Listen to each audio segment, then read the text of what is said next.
Back in the hazier days of my youth, Y&T was a legend among rock and roll bands. I know I've been to several of their concerts, but I don't remember it, which means I had a very good time. They performed all over the globe. They opened for acts like Ozzy Osbourne and AC/DC. We are so glad to have Y&T frontman Dave Meniketti here to show us how he uses computers to make music. Dave, I got to shake your hand and bow down to you. It's so nice to meet you. You're my hero. Oh no, it's quite the opposite. I'm really thrilled to have you in. When Bill here told me that you actually watch the show once in a while, I was very pleased. That's more than once in a while. How long have you been playing the guitar? I started when I was 16, which is kind of late for that a is lot late, of guitar players. because I have a 9-year-old son, and I'm saying, Right. play the guitar. And so 16, huh? 16, but I was a fast learner. Yeah. I got a record deal when I was 20. Wow, that's cool. And I've been touring and making records for 30 years. Do you love it? Yes, I do. Yeah. It's really, what a great thing to be able to do. I was off the road for a couple of years in the 90s, and my life was hell. Yeah. So you like the performance? I Me actually too. do. I can't do. I have to. Yeah. I have to do stuff in front of people. That's My right. wife says I won't even have a conversation unless 20 people are listening. I don't know if that's true. So the things have changed quite a bit though in that time in recording. Your first album, I'm sure, recorded in a traditional studio. Traditional right? studio, analog tape. Yes. Cost hundreds of dollars an hour to use. That's right. The recording studios had to fork over big bucks to make those That's albums. right. Now you can do it at home. That's right. Is it as good? It is. Really? Yeah, it really is. You have to know what you're doing. I mean, really, it comes down to engineering. You're a sound engineer now and exactly. a producer as well as a performer. That's right. You have to be all. Yeah, you have to be. Yeah. Yeah. But is that fun for you? You like it? I love it. Show us because what this. I'm a geek, you know. You're a geek. You like the gadgets. I love to tweak with everything. So yeah. you brought, and I have to say, I'm thrilled that you must have had a hand truck and about 4 roadies because you brought a ton of stuff here. My wife helped me roadie. Thank you.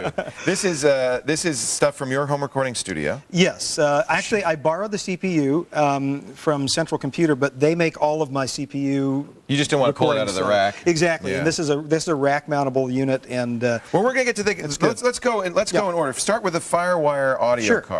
Sure. I mean, generally speaking, you want to get a good quality audio card. So you don't have one in the computer? You can have one in the computer, but generally speaking, if you have one in the computer, it's usually got a breakout cable to a box. Right. Because when you're in the studio, you don't want to be climbing and reaching back. Computer. Right. You want all the stuff up front.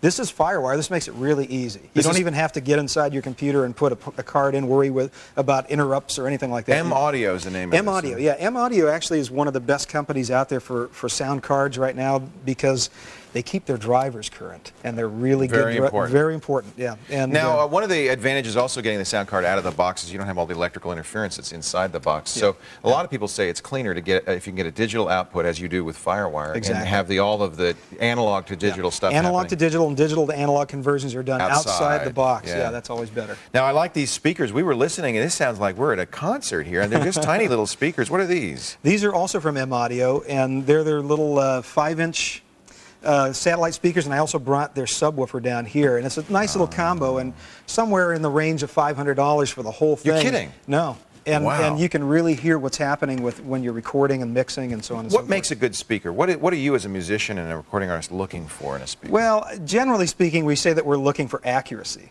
You know, we want things to sound... You don't want the bass to be too loud. Right, exactly. I mean, when you're in your studio, you're trying to get everything to sound pretty even, because when you're mixing, if you have too much bass, like you have your subwoofer turned up you'll too mix high, it wrong. You're going to mix it wrong. It'll be all too of your low. mixes are going to sound like they're bass shy. Right. Because you thought you had plenty. You had more. Right. Yeah. What's the Pod XT Pro? The Pod XT Pro is this red thing. Now, basically, if you're a guitar player and you're wanting to record at home, you're going to really have problems with your neighbors if you have a Marshall stack and you're just turning it up you with want a that microphone. big stadium sound. That's it. Absolutely, yeah. And this really does it for you. It's a great tool, especially for songwriting and everything like that. It models amplifiers. So in other words, maybe it's got a model of a Marshall stack or a Boogie or a Fender or something like that, and you can choose between those. You can choose between different types of cabinets, like a 412 cabinet or a 212, and you can even choose your own microphone. What microphone do you like to record with? It'll model a microphone, so you can use any model mic. A microphone. Well, they have certain microphones in here, like a 421 or a 57. But you use like a Shure mic here, and then you can have it be any mic coming out through Exactly. And then and you can even pull it further away from the cabinet or right next to the speaker. You know, it's all modeled. And they give you effects, delay, chorus, things like that. So it's an all-in-one kind of thing. And these are all digital effects now. I mean, Digital this is effects, all computer modeled and everything. Yeah. And if, as you mentioned down here, the piece PLC that puts it all together. And it's a PC. I mean, it's running It's Windows, a PC. right? Yeah, exactly. Let's show some of the software that's running. Sure. on it. What I've got up on right now is Cubase. Now, this is from a company, Steinberg, that I use their top-of-the-line product, or at least their most expensive product. It's hard to say top-of-the-line anymore because Cubase and Nuendo, which is the product I use a lot for making records too, they're both very, very similar. They have similar features. I'm going to take a break, and when we come back, I want you to show us, because you recorded your latest solo album on this That's right. program. In fact, that's what we're looking at right now. Wait till you hear this, folks. It's amazing, all by yourself, what you can do, multi-track recording. That's right. That just sounds great. When we come back, more with Dave Meniketti, the front man for Y&T. We're having a lot of fun here. We're going to hear some rock and roll, too, in just a minute. Rock on! Right after this. Stay here.